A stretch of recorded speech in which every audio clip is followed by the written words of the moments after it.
Yeah, wonderful. Also, sorry about the delay. It's always last minute when Zoom decides to update. So I think I just need to leave it this. But again, thanks for the invitation, and nice to see some friendly faces. Hi, Fiona. Hi, Rupert. So yeah, it was quite a last minute invite, and I must admit, today, as we speak, our actual platform does not have yet the technology that this conference is about, but I don't personally think that that's a problem, and I will explain in the presentation why. I will keep it quite short. What I usually do is I show some examples that I find really interesting, and I like to dissect them to kind of like unpack, this technology a bit more, because as we all know, there has been a lot of buzz around it. And I think it's important to, start with, oh, thank you. Rupert is my little assistant today. He just posted our platform in the chat as well. Thanks, Robert. Right, well, let's start, and then we will dive into what I brought to you guys today. So, of course, I will introduce myself and our platform, but I would also like to, talk a little bit about my perspective on generative AI, or the technology itself, and how it can impact creativity, and especially in the landscape that my platform is situated in. So I'm Lili. This is also a very early morning meeting for me, and I realize that most of the times at 10 a.m. or 10:30, my brain doesn't fully work yet. So apologies, I will let the slides speak. I have an extensive background in science, fashion design, and during the pandemic, I've started helping businesses, academia, individuals to enter the digital space. And it was a really interesting experience to see how, they wanted to adopt digital technologies and digital content. It was obviously very clear to me and to everyone else that this is not a new field, but it's a quite complex field, and there are really high barriers to entry. So most businesses would look for B2B2C solutions, like hiring a studio like mine, or if they have if they can afford it and they have enough time and capacity, they would build their own teams, but it was quite rare. So during that kind of time, I've really managed to observe what are the challenges that businesses, individuals, and designers are facing. Why is it so important to do what I later started doing, and why will, for example, generative AI tools help bridging this gap? Because it's really, really hard, even today, for many people to enter the virtual content creation space. I also completed quite a lot of research and artist residencies where all my theories and observation could be put into practice. So I could, go a bit crazy and develop some experimental projects that allowed me to push the boundaries of what, for example, digital fashion was at that time. And then I really like sharing knowledge and kind of like inspire students. So at the bottom of my heart, there is a lot of lecturing work. And surprisingly, or not surprisingly, that actually helped me to also get a better insight in this golden generation called Gen Z, because every single company today probably who has any relevant value proposition to that audience is looking at what Gen Z wants, which I find quite interesting, because we often, analyze and research market statistics, and we kind of listen to the reports. But I would like to flag that most of these reports are still using a very small sample to kind of derive the conclusion. So in these slides, I will go through a couple of these. But interestingly, when I look at key market researches around, let's say, Gen Z's behavior, consumption patterns, or desires, when I teach them, when we talk in the classes, they actually often say, this is not true, or this is not exactly how I feel. And, there will be always generalization, but I wanted to highlight this point because having that experience of lecturing at a number of universities, different design courses or lifestyle courses, it was really interesting to also connect directly to the audience that I think many of today's tools, like creative tools that will be enhanced by generative AI, are going to be used by. So that's my background. Very handy to collect all the kind of observation into, you know, today's landscape, because how I approach creativity, for example, or digital content creation is really informed by all my experiences. And to kind of zoom a bit out, I always like to talk about the landscape. I wasn't able to join previous meetings or previous talks, so I apologize if I repeat anyone. But, you know, I think it's important to highlight what is the actual kind of industry sector I'm looking at, and I will present some examples in. So the direct to avatar market, obviously 2022 was all about buzzwords, buzz terms, and huge market growth. To be fair, I would really like to hope that this year and moving on, we are looking beyond the hype. I hope that we, not just we, but businesses, investors, any stakeholder is able to look beyond the hype and think about the long-term implications. So, for example, what is the direct avatar market actually, and how can we long-term build it into, for example, our business's strategy, or how can me as a creative platform or even a creator, a designer add to this market, because there is a significant growth in there. As you can see, it is still forecasted to be one of the biggest digital economies in the next, well, let's calculate 7 years. The direct avatar economy is quite literally what it means. Business models are targeting directly people's avatars, and obviously most often avatars are used on games. There was this hype last year around the virtual world usage. For example, I'm trying to avoid the word metaverse, but I think it's time to say it. You know, people are still using this term, but I feel like, I hope again that the hype is dying down, and well, actually it has, right? But the point here is that if you really look into the usage of avatars, then I think it's safe to say that it's very concentrated around games. Games can be, you know, different kinds of games. It could be kind of battle games, but it could also just be online social games like Roblox, or lifestyle social games like Zepeto, a huge lifestyle game, especially popular in Asia. So I think the direct avatar landscape is something really kind of key here. When we look at how generative AI is enhancing certain platforms and its users are part of this economy. And furthermore, obviously, we are talking today about like a fashion context. So I think in the digital, like digital outfits are one of the most obvious ways to express ourselves, just like we do in everyday life in our physical reality as well.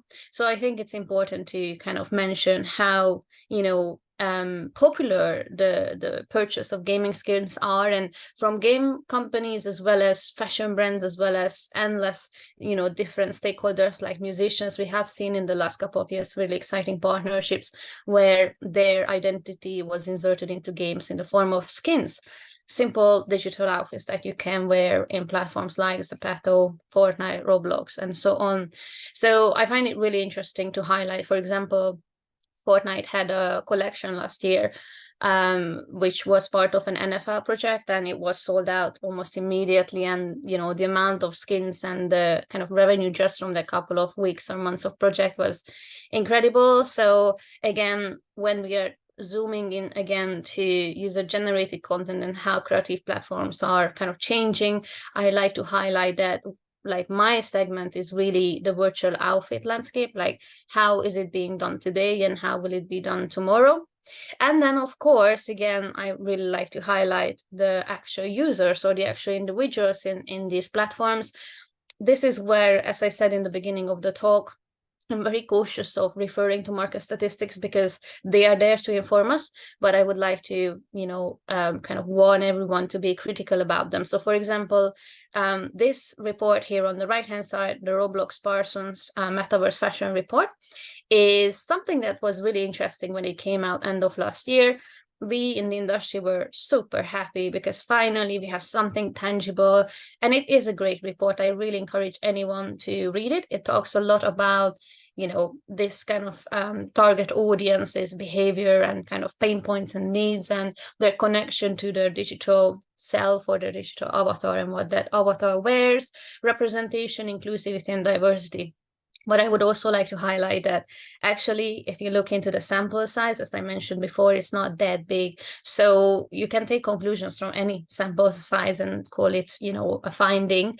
But I just want to kind of like flag that it's still very early stages for these kind of general conclusions. But it's a good report, and obviously it kind of emphasizes something that this kind of study as well from Razorfish, which is really kind of the behavior and the relation of, these young audiences to how they're represented online, how they're consuming, behaving, what their agenda and motivation is on these virtual platforms. So what I really like to highlight is, yes, they apparently do spend more time there. And yes, they do find the virtual representation impacting significantly their everyday life, both in the digital and physical space. But then one of my favorite topics to highlight is actually that they want to earn money, and they are also spending money. So there's that whole virtual economy that is, I call it user-led, and it's kind of unfolding. It has been always there if you think about purchases in games, game assets, and then the transaction between users to like, I give you my weapon, please, I don't know, give me something else.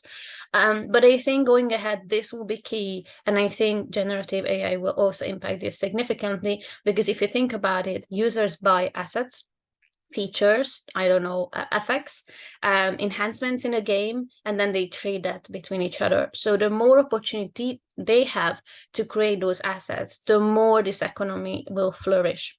I have one more example for in kind of general user behavior. It's a very, very recent kind of little news. Carly Kloss, who's a model, and she obviously has a wonderful reputation and really interesting track record of experimental approaches, innovative kind of engagement. She recently launched her fashion collection on Roblox, and if any in the meeting doesn't know what Roblox is, it's an online virtual game where users can simultaneously play but also create. It's a huge creator platform, and their user-led kind of trading economy is incredible. It brings more than 50% of the profits of the platform because the platform takes commissions on the transaction between users. So it was really interesting to observe, again, in this Roblox context, how people are relating to what their avatar is wearing. 3 in 4 people would spend money on this. So that's great news for me as a platform creator, but I think it's also great news for many other digital designers or creators. However, again, what I'm looking at is lowering the barrier to entry. So I want everyone to be a creator eventually.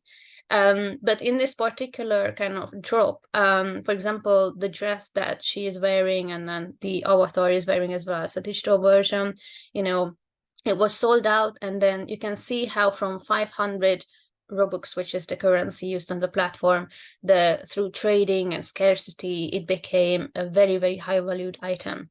So you can see how from the value proposition of the drop, it became something that brought even more revenue and value to the owners of the collection, to the platform, and to the users. So I hope these examples, if everyone is very expert in this meeting, then apologies for starting in a very beginner level, but I think it's important to emphasize that what is the demand, who is behind the demand, and who are the suppliers. So as I mentioned, again, from what I have seen working with businesses, creating virtual assets is often done by studios and it's still very technical. So for example, to do this outfit that this little avatar is wearing, there's actually quite a complex pipeline behind it. First, you need to create a digital outfit because, for example, this outfit was initially physical. So that whole digitization process, which is part of the digital fashion landscape, has to be done. Someone who understands patterns has to rebuild the outfit, which is done in industry standard software like Clo3D or Marvelous Designer. I used to teach that software to students, and even though it is designed to cater for specialist fashion designer skills, so for example, they have sewing tools, ironing tools, it has still a very high technical learning curve, simply because it's a digital interface and it has digital kind of requirements, or it has requirements to have digital affinity to use the software. And most fashion designers and pattern designers kind of grow up with paper and scissors, just like I did. So when we think about tools that enable virtual content creation or virtual outfit creation, that's the first thing we often think about. Someone needs to digitize these assets. Someone needs to use the kind of specialist software. Sorry, I keep switching between slides, but actually I still want to be here for one more minute, because once the outfit is digitized in, let's say, Clo 3D, then to make it ready for a platform like Roblox, there is another step of processing. It would be, similarly demanding if it's another platform like Decentraland or Zepeto or any kind of bigger virtual space that allows third-party content to be imported into the platform, because not every ecosystem is open. Or for example, if you think of a face filter, a body filter on Snapchat or Instagram, they all have their respective studios where developers and designers can implement their content, but their content needs to be prepared. For example, the amount of vertices and polygons the 3D mesh has. I don't want to go technical because I don't know what is the level of experience in this meeting with 3D modeling, but the principles of 3D modeling dictate that we need to take care of how the construction of the 3D asset is done through, the geometry that makes up its structure and the texture. So what we actually see, the colors, the prints, and then different kind of layers like maps that enable the computer to calculate a realistic approach to, how the light reflects on the outfit. So once we have digitized the outfit, and to make this kind of Roblox ready, there is still a lot of processing to be done. There's a lot of optimization that has to be done. So currently, the summary is that the production pipeline of such assets is really complicated, and it's costly, and it's also platform specific.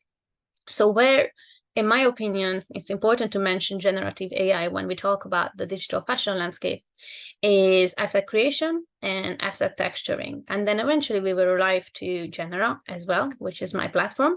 But I wanted to kind of obviously touch on the topic of this conference as well, and then how my platform kind of fits into the landscape and into this technological kind of innovation wave.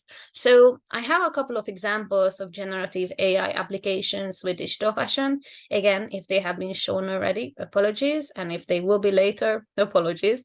But I think it's just really exciting to observe the landscape, and every single day there's some kind of new announcement of smaller and bigger platforms integrating this technology.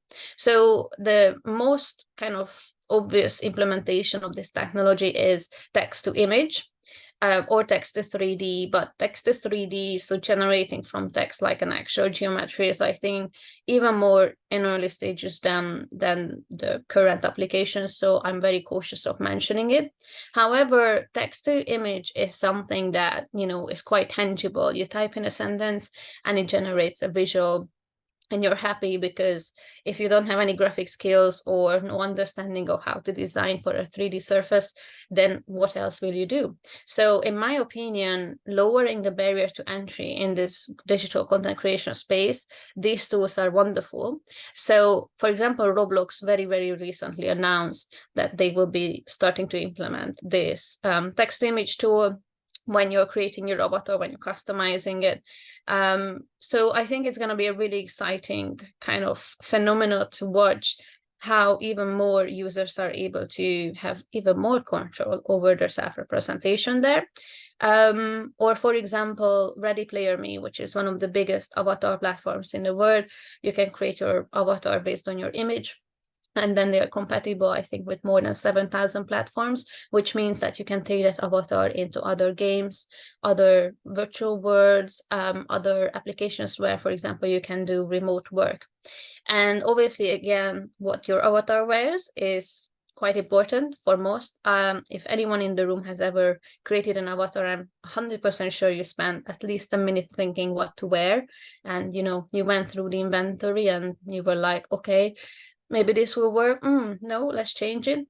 And I'm pretty sure that some of you had a thought of, I wish I could have a bit more control over how this looks like, just changing the color or putting some kind of text on it, or I don't know, or maybe having something that I own in the real world. So Ready Player Me has also recently announced that they are testing, and I think it's in beta as well, so I think it's closed access, but you can probably get access somehow to their generative AI feature, where you can use their text to image generator to create textures, or apply runtime textures to the meshes what the avatars are wearing. I would like to highlight, while I don't have video examples here, again, you can find all of these online, that this tool is still very early stages, because how the textures are generated, how the visuals are generated, I think we have all seen this kind of AI aesthetic. When you see a Midjourney image or a DALL-E image, you can see that obviously it does recreate elemental kind of features that resemble a fabric or a pattern, or if you say it's a banana, it will make a banana. But because it doesn't have a human kind of thinking behind it, it won't necessarily create a texture that you would call perfectly aligned or perfectly made or well composed or something. So I find it really interesting how right now AI generated images, when they're used, let's say, in a placement print context, which is a very traditional, like, fashion kind of journey on how, on a complicated garment, how do we place the graphics so that it ends up in a really nice placement print, or your t-shirt's front print. So for us pattern as in print designers, it's a really interesting phenomena to kind of observe how AI generated textures are kind of having their own footprint or their kind of impact on the designs. Now I have a couple of examples of more advanced tools.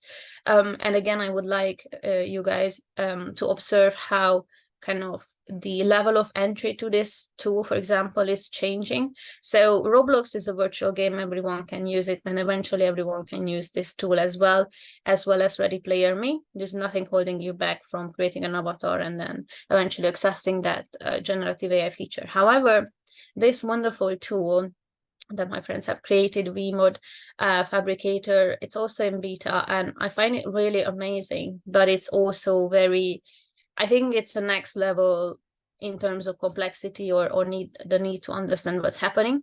You can create hyperreal fabrics. As you can see, you have your typical enter your prompt window, and then you can select a couple of characteristics, and then it will end up generating an asset. But what here you kind of need to understand is, what is a normal map? What is a height map? What is a roughness map? Why do we use an HDRI map? So while it's an amazing tool, and I really recommend everyone to try it out, it does require an extra layer of knowledge, which is physically based rendering. What are these maps? So when you create a digital fabric, or when you interact with one, how the light reflects on it, as I mentioned earlier, or how you kind of think about its surface, if it's rough or if it's kind of, flat. That all comes from different kind of maps. So while this tool is lowering the barrier to entry in terms of creativity, it helps you to create, let's say, patterns and like different kind of features with the generative AI feature. It also requires a certain level of knowledge of what is actually what we are creating here. And then how can you use this? Obviously, that's another question. I have one more example, which is really, really fun. Again, this does require at least knowing or understanding where you will use it. But if anyone in the room is a bit more advanced with 3D, then you will know that creating 360 images or HDRI images is actually really important for lots of 3D environments. Basically, it means that you're able to look around anywhere and you see this kind of like completely perfect cover, which mimics a real life environment. So if you give me a moment, I will show you what I've just created. So this is Blockade Labs' wonderful tool. It's a skybox creator using generative AI. Oh, I can see I'm running out of time, so I'm gonna quickly jump to the last part of the presentation. But I just wanted to show you that this is also a really wonderful tool to quickly generate a 360 image, but it does require you to understand where you can use it. So I really recommend everyone to try it, and then obviously please learn where you can actually use this. So to kind of finish up in the last 2 minutes, well, I end up in talking so much about examples and landscapes because I really, really enjoy, building the grounds. But of course, what I would like to close it is Genera, the platform that we are building. So I hope that from all the things I've shown you, you can tell already that there is a lot of technological innovation that will enable easier content creation, as well as demand from certain audiences to be able to create virtual content. So my platform, Genera, is a creative platform where you can customize outfits, and then it allows you, as we are rolling out different phases, to take these customized outfits into different platforms. Because we're quite short on time, I will just run this video and then I will show you guys the current activation we have. So while this presentation is about generative AI use in digital fashion, I have to be clear that Genera does not have the generative AI feature released yet, but we are working on it. And this is the chance when I wanted to announce that we will be rolling out a feature this autumn where you will be able to create kind of generative AI textures and apply them real time to the avatars. And if you're wondering, this is all wonderful, but where can I actually use these outfits right now? Then I would like to ask you to, go onto our website, try the tool. It's free to use, completely like the lowest entry. We designed it in a way that anyone without technical and fashion knowledge can use it, because as I mentioned earlier in this talk, I believe in the need of new platforms that will enable a wider audience to create virtual content. And I'm very proud to say that we've recently launched our first in the world feature that you are able to dress up your hyperreal avatar with these outfits in a couple of minutes. That activation is in closed testing, so we have invited certain audiences, and we have also gave the public an opportunity to enter this closed testing.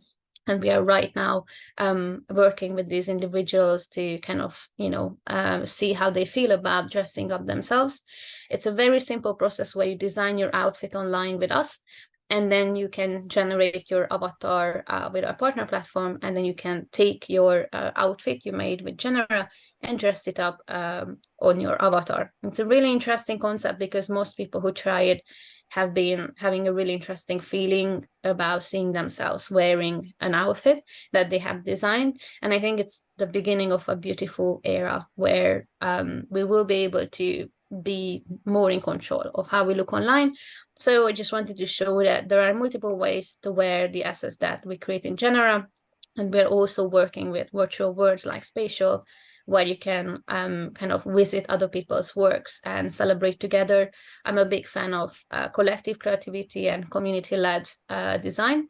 And we have amazing key users. We have been receiving really great feedback.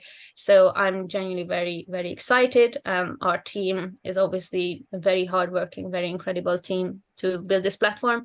So today is the kind of opportunity, again, as I mentioned, to announce that we are about to roll out our own generative AI feature. And the reason for it, I hope by now, after 30 minutes of talking about this, is clear. It's because we want to continue lowering the barrier to entry, and we want everyone in the world to be creative and try out, designing for yourself. So that is it from me. I hope I didn't run too much over time, and I hope it was a useful presentation to see implications and applications of this tool, as well as how it will enhance our own creative platform. Fantastic. Congratulations. Really looking forward to that launching. So one question from me is, how can creatives monetize their creativity? So they can make it for themselves, they can enjoy it for entertainment purposes. How can they then make a career out of this, or like sell their creations? Yeah, that's very, very good question. So obviously where you sell are marketplaces. So the question is, how you actually get into a marketplace? Where are the marketplaces, and what do you need to prepare to be on a marketplace as a creator? So, it really depends on the applications that you're targeting, and then the softwares you're using for building. So for example, Genera will also have its own marketplace next year. So any asset that is created within Genera or bought within Genera will be able to be traded. But for example, most digital designers who have higher level of skills would be selling their assets on 3D warehouses like Clo 3D store, where you can actually build the project files, buy the project files, or ArtStation, Then if you're designing for a game platform like Roblox or Decentraland, they have their respective marketplaces. The barrier to entry, and because of that, still monetization for creators is still, I think, siloed, is again, you need to meet the requirements. And I've met several poor designers who were just like, they keep not accepting my asset. There's this and this clipping and back faces and blah, blah. And, you know, it's really hard to meet the requirements, but the requirements are needed for quality control and to make sure that the assets work in the platforms. So again, if I'm a creator and I want to monetize on my work, I would recommend to identify which platforms you're targeting or which software you're using, and making sure that you're very familiar with the pipelines and the requirements so that your assets are eligible for trading. And then the other important thing is licensing. So there's a lot of misuse of licenses. Most of the assets that are sold are for not commercial purposes. And I think the current Web2 system is not really facilitating the right way to preserve the creator's IP. So, probably I shouldn't go into that deep dark hole of Web3, but to make sure that creators who are selling their digital assets do get the right, kind of contributions or repayment from the people who will use them. It would be really nice to see how, for example, decentralized solutions can make sure that the use of the assets are according to the license the person buys it. Is it for personal use or for commercial use? Are you getting any kind of royalties on resales? So there's a lot of things to consider when it comes to the economies of these creative marketplaces. I agree, and another factor sort of tied in with that is, for example, Artifact. When you bought an NFT, you had access to the underlying asset, so you could then customize that even further and then resell it. So then it becomes really complicated as people buy, sell, customize, blend things together. You have a concept in games where they're almost like breeding things together to create something new. So it becomes really super complex. Yeah, and if I may add, that's where I think if I could do this again, I would be either a marketer, because they have an amazing job. Everyone wants a great digital marketer, or I would be an IP lawyer, because digital IP is like literally the golden ticket here, because as what you just mentioned, it enables or facilitates a situation where the IP of all the creators and then the co-creators is kind of getting mixed up, and then how people benefit from sales is almost like sometimes an impossible problem to map out. So when I've been working with IP lawyers on different kind of applications and use cases, it has been a maze, a labyrinth. So I would really like to see how, the questions of making sure everyone is kind of compensated in the right way and everything is transparent. I would love to see how this unfolds, and I hope it will be a fair game for everyone. And it's all facilitated by technology. So it's really interesting for me to kind of follow the unfolding of this whole IP landscape situation. Oh no, I find that area really fascinating as well. On Friday, I'll be interviewing Tom Mason, who's the CTO of Stability AI. They've had lots of lawsuits, artists who said, "Oh, you've trained Stability AI on our artwork." So, and he's super open. He wants to talk about all of those issues. So maybe they have some solutions in house that they've been working on. Who knows? Fingers crossed. But yes, I've got another conference coming up, which will be the legal side, and so a real focus will be on that. But thank you so much for your time today, for waking up early and joining us at late notice. Yeah, thanks everyone. It was lovely to be here. I will let you get on with the conference, and feel free to reach out to us in the chat. You can find our website, but I will also pop my email. Thanks a lot. Bye-bye.